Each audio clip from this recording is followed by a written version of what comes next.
as massive as a helium atom, the second lightest known atom, and 4 times as massive as a hydrogen atom. Nevertheless, the alpha particle can penetrate matter in a way which atoms cannot, so that it seems much smaller in diameter than atoms are. The alpha particle, despite its mass, is another subatomic particle. Here, then, is the meeting point of electrons and of atoms, the particles of electricity and of matter. Ever since Dalton had first advanced the atomic theory over a century earlier, chemists had assumed that atoms were the fundamental units of matter. They had assumed atoms were as small as anything could be, and that they could not possibly be broken up into anything smaller. The discovery of the electron, however, had shown that some particles, at least, might be far smaller than any atom. Then the investigations into radioactivity had shown that atoms of uranium and thorium spontaneously broke up into smaller particles, including electrons and alpha particles.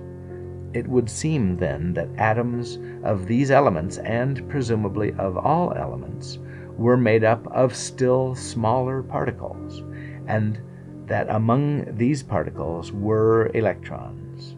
The atom had a structure, and physicists became interested in discovering exactly what that structure was. The structure of the atom. Since radioactive atoms gave off either positively charged particles or negatively charged particles, it seemed reasonable to assume that atoms generally were made up of both types of electricity. Furthermore, since the atoms in matter generally carried no charge at all, the normal neutral atom must be made up of equal quantities of positive charge and negative charge.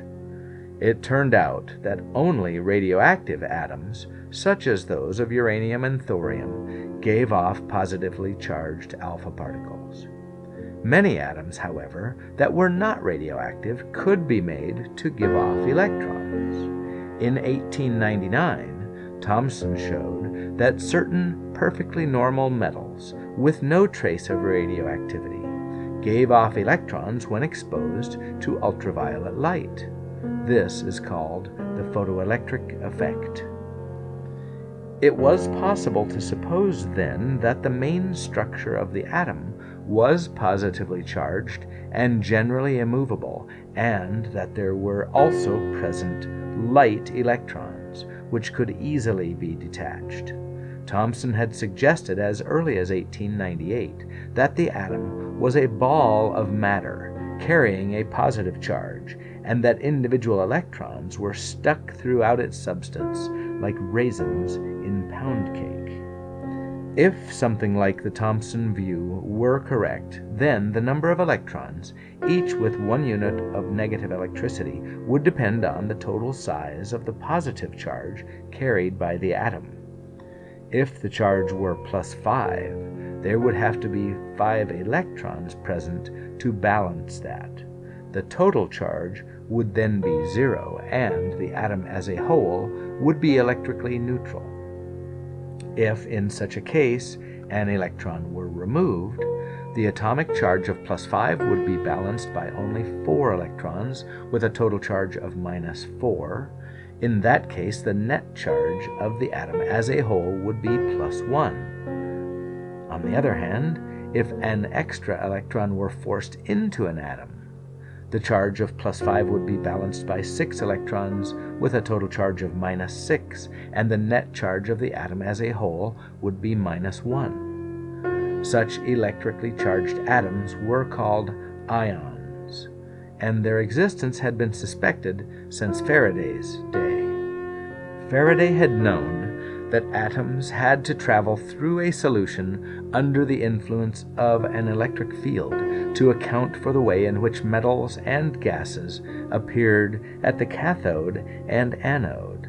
It was he who first used the term ion from a Greek word meaning traveler.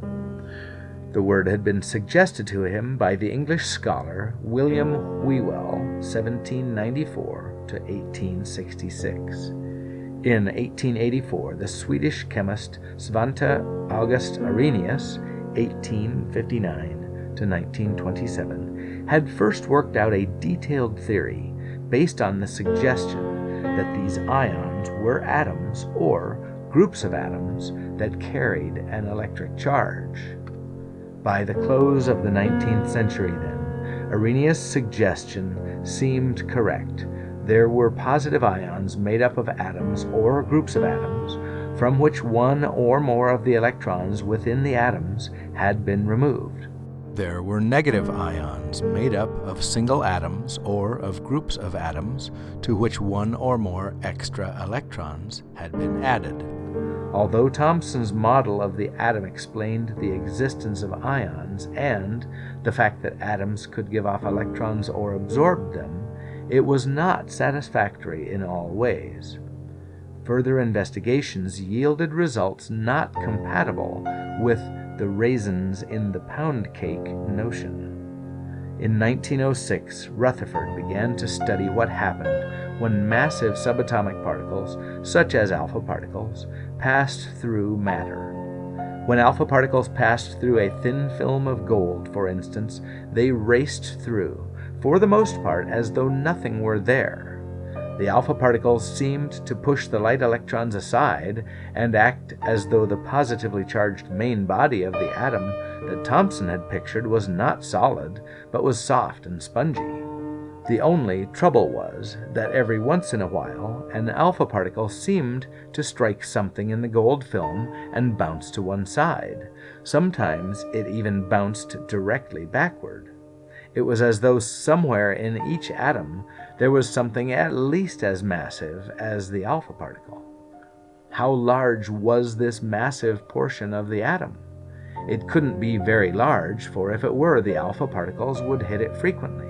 Instead, the alpha particles made very few hits. This meant the massive portion was very small, and that most alpha particles tore through the atom without coming anywhere near it. By 1911, Rutherford announced his results to the world. He suggested that just about all of the mass of the atom was concentrated into a very tiny, positively charged nucleus at its center. The diameter of the nucleus was only about 1/10,000th the diameter of the atom. All the rest of the atom was filled with the very light electrons. According to Rutherford's notion, the atom consisted of a single, tiny, positively charged lead shot at the center of a foam of electrons. It was Thomson's notion in reverse. Still, the nucleus carried a positive charge of a particular size and was balanced by negatively charged electrons. Rutherford's model of the atom explained the existence of ions just as easily as Thomson's did, and it explained more besides. For instance, if all the electrons are removed so that only the nucleus remains, this nucleus is as massive as an atom, but is so tiny in size that it can penetrate matter. The alpha particle would be a bare atomic nucleus from this point of view. Rutherford's model of the nuclear atom is still accepted today. Atomic numbers. Since the atom consisted of a positively charged nucleus at the center and a number of negatively charged electrons outside, the next step was to find the exact size of the nuclear charge and the exact number of electrons for the different varieties of atoms. The answer came through a line of research that began with the English physicist Charles Glover Barkla, 1877 to 1944. In 1911, he noted that when X-rays passed through atoms, some were absorbed and some bounced back. Those that bounced back had a certain ability to penetrate other matter.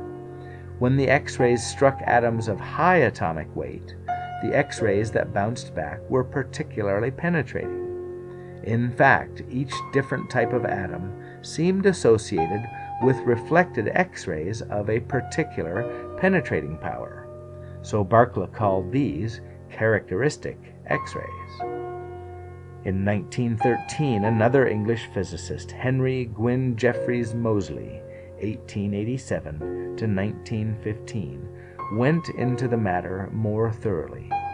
He measured the exact wavelength of the characteristic X-rays by reflecting them from certain crystals. In crystals, atoms are arranged in regular order and at known distances from each other. X-rays reflecting from, or more accurately, diffracting from, crystals are bent out of their path by the rows of atoms. The longer their waves, the more they are bent. From the degree of bending, the wavelength of the waves can be determined. Moseley found that the greater the atomic weight of an atom, the shorter the waves of the characteristic X-rays associated with it, and the more penetrating those X-rays were. There was such a close connection, in fact, that Moseley could arrange the elements in order according to the wavelength of the characteristic X-rays. For some 40 years prior to this, the elements had been listed in order of atomic weight. This was useful, especially since the Russian chemist Dmitry I. Mendeleev, 1834 to 1907, had arranged them in a periodic table based on the atomic weight order in such a way that elements of similar properties were grouped together. The elements in this table were sometimes numbered consecutively, atomic number, but this was inconvenient, since when new elements were discovered, the list of atomic numbers might have to be reorganized. The Danish physicist Niels Bohr, 1885 to 1962, had just advanced a theory of atomic structure that made it reasonable to suppose that the wavelength of the characteristic X-rays depended on the size of the nuclear charge of the atoms making up a particular element. Moseley therefore suggested that these X-rays be used to determine the size of the positive charge on its nucleus. The atomic number could then be set equal to that charge and be made independent of new discoveries of elements. Hydrogen, for instance, has an atomic number of 1. Its nucleus carries a unit positive charge +1, and the hydrogen atom possesses 1 electron to balance this. Helium, with an atomic number of 2, has a nuclear charge of +2 and 2 electrons, with a total charge of -2 to balance it. The alpha particle released by radioactive atoms is identical with a helium nucleus. The atomic number increases as one goes up the line of atoms. Oxygen atoms, for instance, have an atomic number of 8, and iron atoms have one of 26. At the upper end, thorium is 90, and uranium is 92.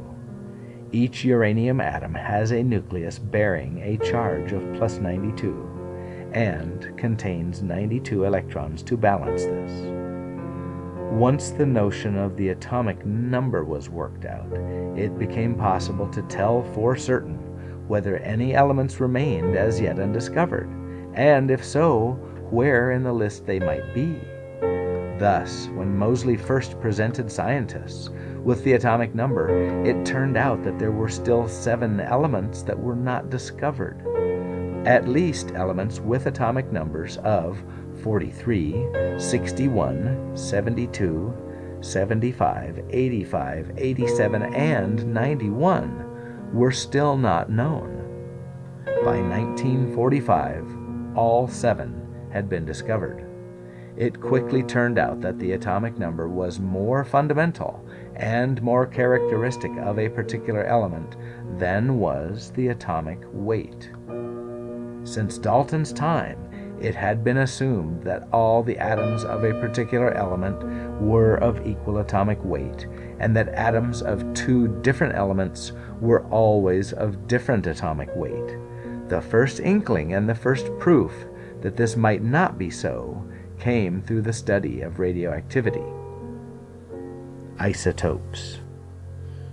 In 1902, Rutherford and his co-worker Frederick Soddy, 1877 to 1956, showed that when uranium atoms gave off alpha particles, a new kind of atom was formed that was not uranium at all.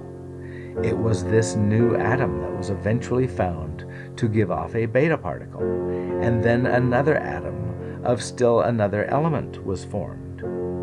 This work of Rutherford and Soddy began a line of investigation that by 1907 had shown that there was a whole radioactive chain of elements, each one breaking down to the next in line by giving off either an alpha particle or a beta particle, until finally a lead atom was formed that was not radioactive. There was, in short, a radioactive series, beginning with uranium atomic number 92 and ending with lead atomic number 82. The same was true of thorium atomic number 90, which began a series that also ended with lead. Still a third element, actinium atomic number 89, was at that time the first known member of a series that also ended in lead. The various atoms formed in these three radioactive series were not all different in every way. When the uranium atom gives off an alpha particle, it forms an atom originally called uranium X1. On close examination, it turned out that this uranium X1 had the chemical properties of thorium. Uranium X1 had, however, radioactive properties different from ordinary thorium. Uranium X1 broke down so rapidly, giving off beta particles as it did so, that half of any given quantity would have broken down in 24 days. Another way of saying this, which was introduced by Rutherford, was that the half-life of uranium X1 is 24 days. Ordinary thorium, however, gives off alpha particles, not beta particles, and does so at such a slow rate that its half-life is 14 billion years. Uranium X1 and ordinary thorium were in the same place in the list of elements by chemical standards, and yet there was clearly something different about the two. Here is another case.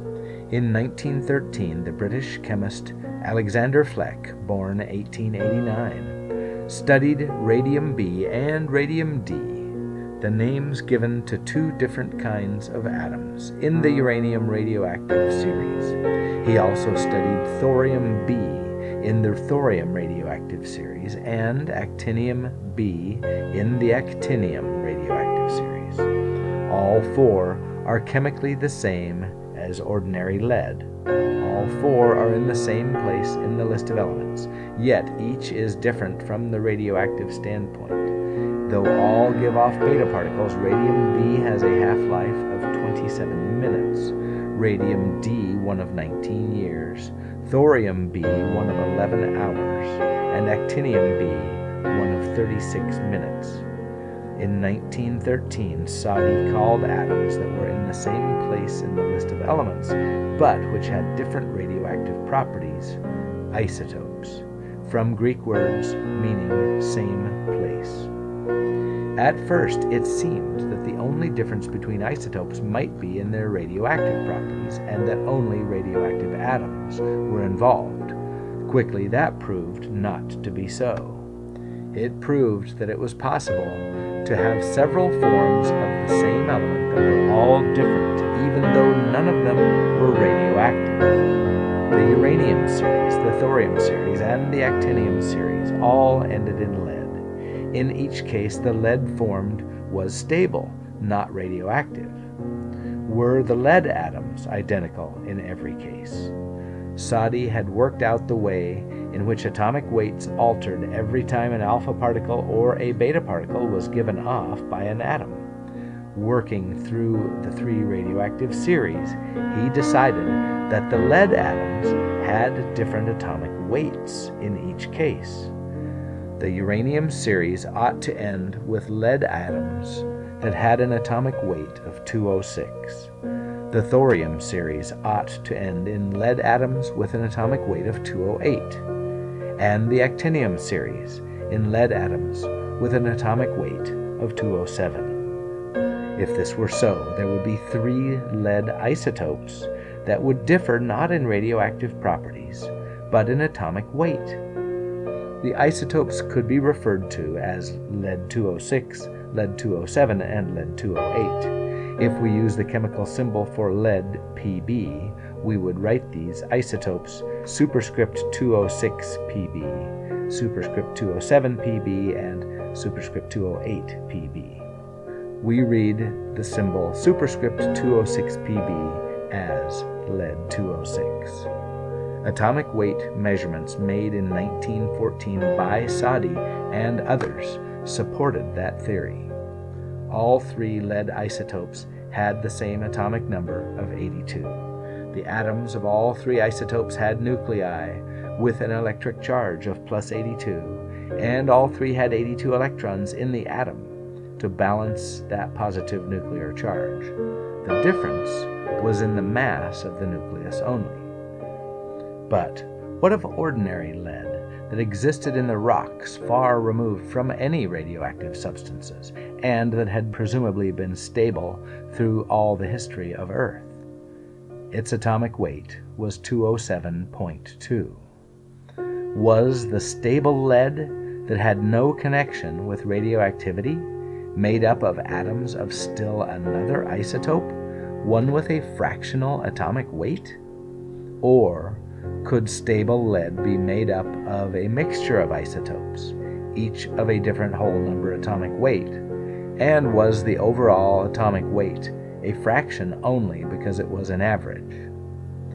It was at the moment difficult to tell in the case of lead, but an answer came in connection with another element, the rare gas neon, atomic symbol Ne, which has an atomic weight of 20.2. Was that fractional atomic weight something that was possessed by all neon atoms without exception, or was it the average of some lightweight atoms and some heavyweight ones?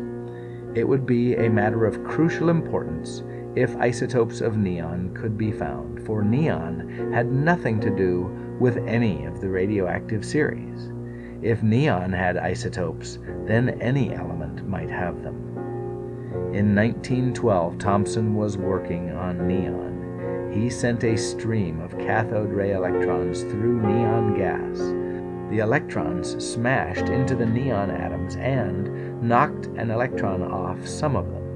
That left a neon ion carrying a single positive charge, an ion that could be written Ne+. The neon ions move in the electric field as electrons do, but in the opposite direction since they have an opposite charge. In the combined presence of a magnet and of an electric field, the neon ions move in a curved path. If all the neon ions had the same mass, all would follow the same curve. If some were more massive than others, the more massive ones would curve less. The neon ions ended on a photographic plate, which was darkened at the point of landing. There were 2 regions of darkening because there were neon ions of 2 different masses that curved in 2 different degrees and ended in 2 different places. Thomson showed from the amount of curving that there was a neon isotope with an atomic weight of 20 and one with an atomic weight of 22. Neon 20 and Neon 22. What's more, from the intensity of darkening, it could be seen that ordinary neon was made up of atoms that were roughly 90% neon 20 and 10% neon 22. The overall atomic weight of neon, 20.2, was the average atomic weight of these 2 isotopes. Thomson's instrument was the first one capable of separating isotopes, and such instruments came to be called mass spectrometers. The first to use the name was the English physicist Francis William Aston, 1877 to 1945, who built the first efficient instrument of this type in 1919. He used it to study as many elements as he could. He and those who followed him located many isotopes and determined the frequency of their occurrence with considerable precision. It turned out, for instance, that neon is actually 90.9% neon 20 and 8.8% neon 22. Very small quantities of still a third isotope, neon 21, are also present, making up 0.3%. As for ordinary lead in non-radioactive rocks, it is made up of 23.6% lead-206, 22.6% lead-207, and 52.3% lead-208. There is still a fourth isotope, lead-204, which makes up the remaining 1.5%, and which is not the product of any radioactive series at all. The isotopes always have atomic weights that are close to but not quite whole numbers. Any atomic weight of an element that departs appreciably from an integer does so only because it is an average of different isotopes. For instance, the atomic weight of chlorine, chemical symbol Cl, is 35.5, but this is because it is made up of a mixture of two isotopes. About 1/4 of chlorine's atoms are chlorine 37, and about 3/4 are chlorine 35. To avoid confusion, the average mass of the isotopes that make up a particular element is still called the atomic weight of that element. The integer closest to the mass of the individual isotope is spoken of as the mass number of that isotope. Thus, chlorine is made up of isotopes with mass numbers 35 and 37, but the atomic weight of chlorine as it is found in nature is 35.5, or to be more accurate, 35.453. In the same way, ordinary lead is made up of isotopes with mass numbers 204, 206, 207, and 208, and its atomic weight is 207.19.